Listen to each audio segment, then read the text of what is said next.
Of all the arguments against Bitcoin, only one holds the power to paralyze a rational mind: the inevitability of quantum computing. The threat is simple. A future machine breaks the math, and your wealth vanishes. It is a compelling story. It is also a lie. It is a psychological shield designed to distract you from a brutal truth. While you fear a science fiction machine that might exist in 20 years, a very real machine is destroying your capital right now. The central banks, the printing press. The risk is not that Bitcoin's cryptography fails in 2040. The risk is that you are choosing to stay in a burning building today because someone told you the fire might eventually go out on its own. The entire quantum thesis collapses on a single structural failure. It assumes the defense remains static while the offense evolves. Critics look at SHA 256 and elliptic curve cryptography as if they are brittle physical locks on a vault door. They believe these locks protecting your Bitcoin sit there, unchanged and exposed, waiting for technology to catch up and shatter them. This is an ontological error. They are mistaking a living, upgrading software protocol for a lifeless object. Encryption is not a rock. It is not a steel wall waiting to rust. Encryption is a process.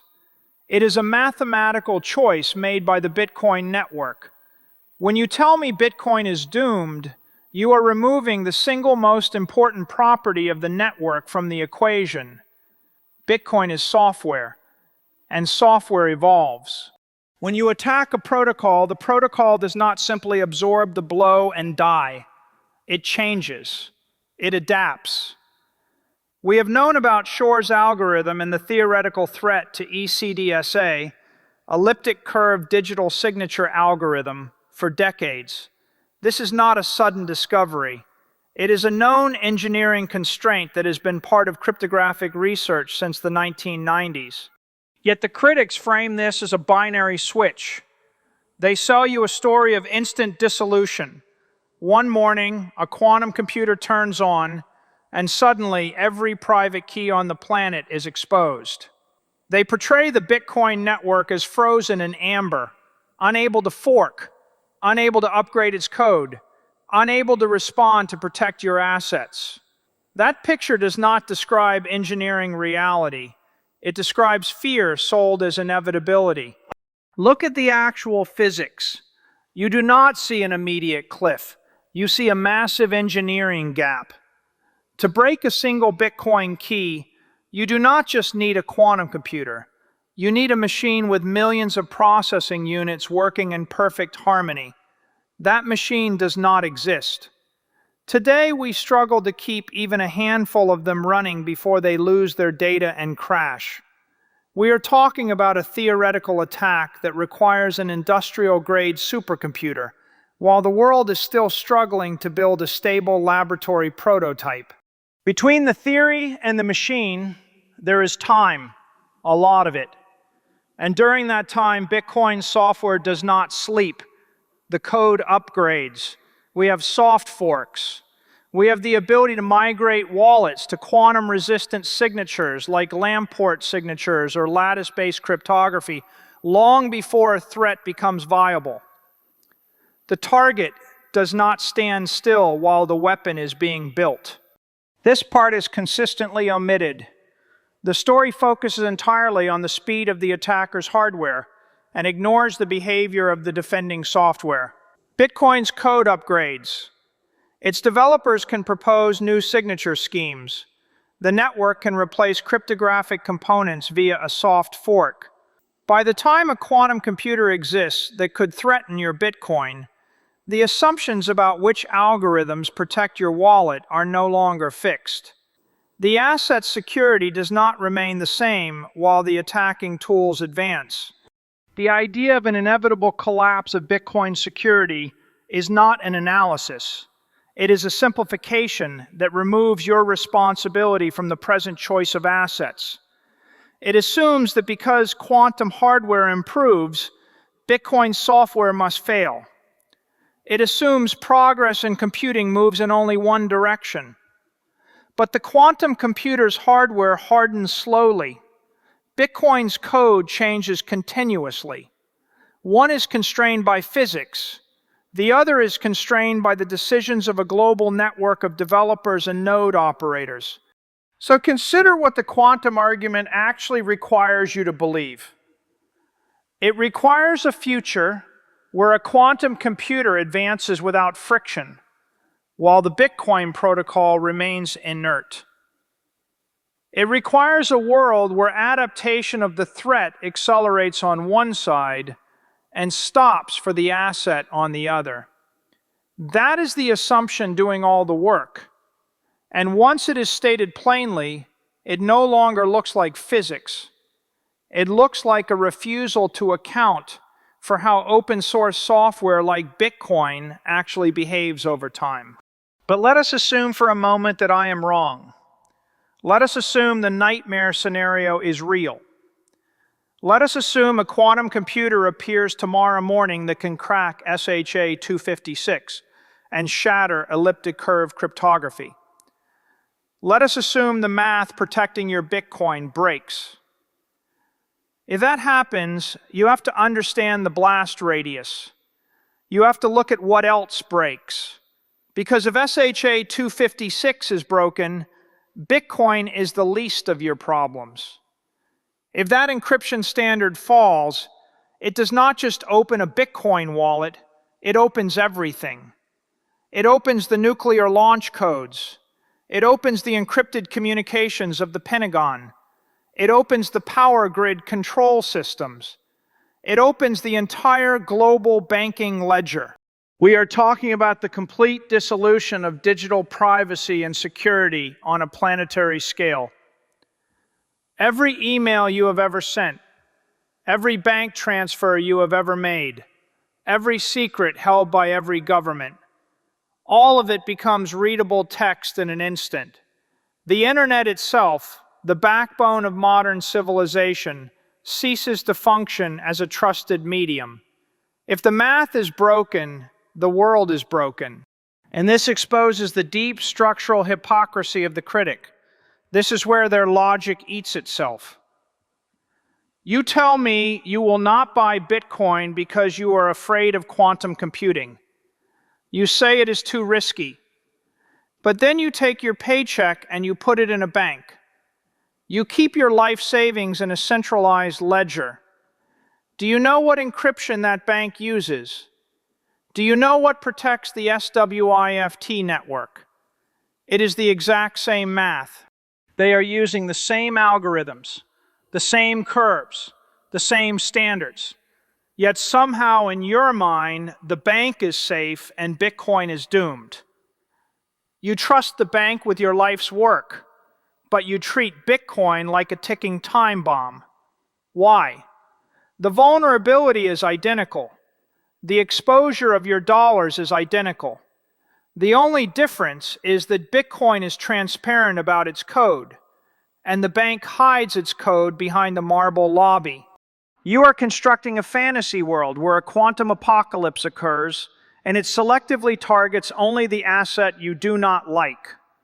You are betting on a scenario where the internet collapses, the power grid fails, national secrets are broadcast to the world, and the banking system melts down. But somehow your biggest worry is the price of Bitcoin.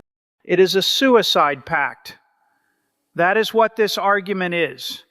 It is a demand that we reject a new system because of a threat that would simultaneously destroy the old system. If the world ends, money does not matter. If digital civilization collapses, your bank balance is zero anyway. But if the world does not end, if we upgrade our software, if we adapt our encryption, if we survive, then Bitcoin survives. There is no middle ground where Bitcoin dies from quantum hacking and the US dollar ledger remains secure. That world does not exist. You are either betting on the end of digital civilization or you are betting on its adaptation. And if you are betting on adaptation, then the quantum argument against Bitcoin is zero. It is void. It is a fear of a ghost that haunts the entire house, not just the room you are afraid to enter. And if the ghost is real, the whole house is haunted. There is no safety in the fiat bedroom. So you say to yourself, I will just wait. I will sit this one out. I will wait until the scientists solve the problem. I will wait until the cryptographers agree on a new standard. I will wait until the quantum threat is officially gone, and then I will buy Bitcoin. That sentence sounds cautious. It sounds measured. It sounds like discipline. But it is not neutral. It is not passive. It is an active position on your personal balance sheet. You are not waiting in empty space. You are not standing outside the system. You are waiting inside a monetary structure that is actively changing while you wait. You are holding US dollars. You are holding euros. You are holding a unit of account that is designed to lose purchasing power over time. That loss of value does not pause while you wait for clarity on Bitcoin. There is no sideline. There is only exposure of your capital.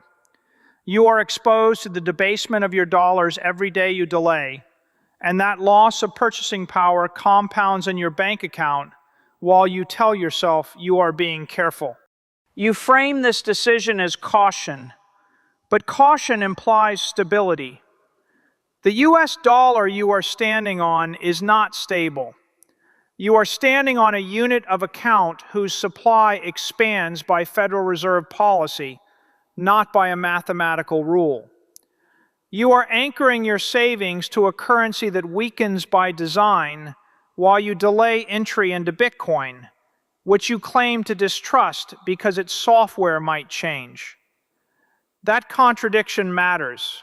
You reject Bitcoin, a protocol that can change its encryption to survive, because that change feels uncertain. And you trust the US dollar, a currency that must change its supply and lose value, because that change is predictable. That is not a balanced risk assessment. That is an inversion of logic.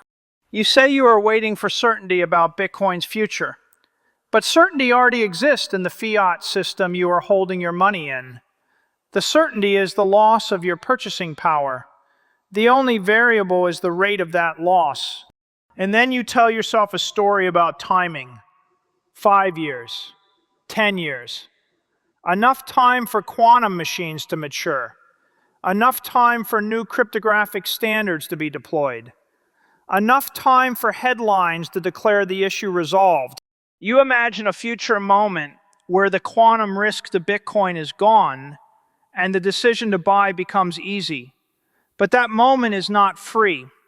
It is priced into the asset. When that uncertainty disappears, so does the potential for asymmetric returns. When the quantum risk is formally resolved, the market no longer misprices Bitcoin on that basis. Waiting does not eliminate the cost of entry. It concentrates it into a higher purchase price. You are not buying certainty later. You are buying entry at a point where the uncertainty premium has already been extracted by others who bought Bitcoin before you. That is what your strategy of holding cash produces. And this is where the word caution collapses. You are told that caution means holding cash in a bank, that caution means trusting institutions, that caution means deferring responsibility upward, that risk is deviating from holding dollars. But look at the structure you are deferring to. A currency that has lost the majority of its purchasing power within a human lifetime. A monetary system managed by committees that reverse policy under pressure. A banking structure that requires periodic intervention to prevent cascading failure. Calling your position in US dollars caution does not make it so. It is exposure to guaranteed loss masked as restraint. You are not reducing risk. You are selecting the risk of debasement and refusing to name it. You are betting that the existing fiat system will continue to function well enough, long enough, despite every incentive pushing it toward dilution. That bet is not conservative. It is familiar. And familiarity is doing most of the work here. When you dismiss Bitcoin as risky, you are not comparing the two systems symmetrically. You are holding Bitcoin to a hypothetical future standard of security and excusing the US dollar from its documented past of depreciation. You demand proof of future resilience from Bitcoin while ignoring the historical fragility of the dollar's purchasing power. That is not analysis. That is preference dressed as prudence. You say, what if the Bitcoin protocol fails? What if the upgrade does not work? Those questions sound rigorous, but you never ask the parallel question with the same intensity. What if the monetary system you are in continues doing exactly what it has always done to the value of your savings? That outcome is not theoretical. It is observable on your bank statement over time. The wait-and-see position on Bitcoin pretends that inaction preserves optionality. It does not. It locks you into the only system that guarantees a specific outcome, loss of purchasing power, while you postpone engagement with the one that exposes you to price uncertainty. You are not suspended between two possibilities. You are fully committed to holding a depreciating asset already. The quantum argument gives that commitment a respectable mask. It allows you to call the inertia of leaving your money in dollars responsibility. It allows you to postpone judgment on Bitcoin indefinitely, while the underlying exposure of your cash remains unchanged. That is why the argument persists, not because it is decisive, but because it is convenient. You are not waiting for safety. You are waiting for permission. And permission, by definition, arrives after the financial advantage has disappeared. The risk you are focused on is an abstract and distant threat to Bitcoin's code. The cost you are ignoring is the immediate and compounding loss of your dollar's purchasing power. Trading one for the other does not make you careful. It makes you late. You are exchanging a guaranteed erosion of your purchasing power for a hypothetical future failure of a software protocol, and calling that exchange discipline. It is not. It is a choice about where to store your value.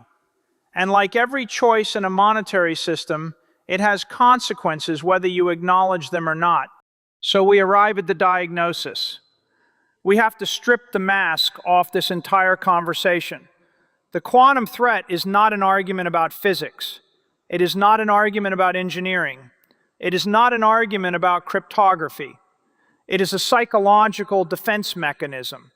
It is a high-sounding intellectual excuse to do absolutely nothing with your capital while it sits in a depreciating currency. It allows you to sound smart while being cowardly. It allows you to sound responsible while being reckless with your own savings. It gives you a socially acceptable way to reject the future without admitting fear. You can repeat the language, quote the timelines, invoke the abstractions, and the performance works. It sounds sophisticated. It sounds prudent. But it functions as an abdication of your responsibility to protect your own capital. A hypothetical threat in the distant future is being used to justify submission to a guaranteed threat in the present. You are worried about a computer that might exist in 20 years, breaking your money. You are fixated on a machine that is still a science experiment. Meanwhile, right now, today, there is a machine that is guaranteed to break your money. It is not a quantum computer. It is the printing press at the Bureau of Engraving and Printing. It is the spreadsheet at the Federal Reserve. That machine is not theoretical.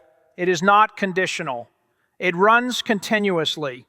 It dilutes your labor, erodes your savings, and transfers your time to someone else with absolute mathematical certainty. The central bank has a stated policy of currency debasement. 2% is the number they are willing to say out loud. Measured against scarce assets like Bitcoin, the number is far higher. The mechanism is explicit. The outcome for your dollars is guaranteed. And yet the anxiety is misplaced. Attention is consumed by a speculative event decades away, while the present-day system operating against your savings is treated as neutral. A hypothetical thief in the future produces panic. A documented extractor in the present produces comfort. That inversion is not caution, it is conditioning. This is cognitive dissonance operating at scale. A low probability technical failure for Bitcoin dominates the imagination, while a high probability systemic failure of the fiat monetary system is normalized. A meteorite is feared. The fire in the living room is ignored. The house is already burning, but the gaze is fixed on the sky.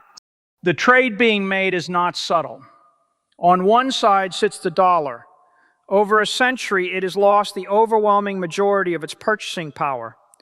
The national debt load is expanding without limit. Interest payments on that debt compound faster than revenue.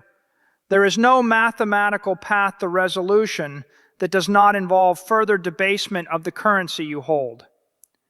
The erosion of your savings is not a risk. It is a requirement of the system's survival. On the other side sits Bitcoin, a fixed supply of 21 million, no bailouts, no discretionary inflation, no adjustment committees. It operates on open rules enforced by computation. Its security model is held. Its monetary policy has not changed. The only concession critics can make is to gesture toward a theoretical software upgrade that might be required decades in the future. Presented with these two systems, the justification for clinging to the first is not analysis. It is habit. Guaranteed loss of purchasing power is reframed as safety. Structural extraction from your savings is reframed as stability. The story of caution is used to mask surrender to a failing monetary policy. This is not a neutral posture. It is the result of long conditioning to accept dilution as normal and financial sovereignty as dangerous. Institutions that fail repeatedly are trusted by default. Protocols that operate transparently are treated as suspect. The fear is not technical. It is psychological. The threat is not the machine of the future. It is not the quantum computer. The threat is the system being trusted with your wealth right now. The threat is a fiat currency regime that requires continuous erosion to function. The threat is a debt structure that cannot be resolved without further debasement of your money. The threat is the steady loss of purchasing power, privacy, and autonomy happening in real time. No quantum computer addresses that. No future breakthrough reverses it. There is no upgrade path for the legacy financial system that removes the incentive to print money.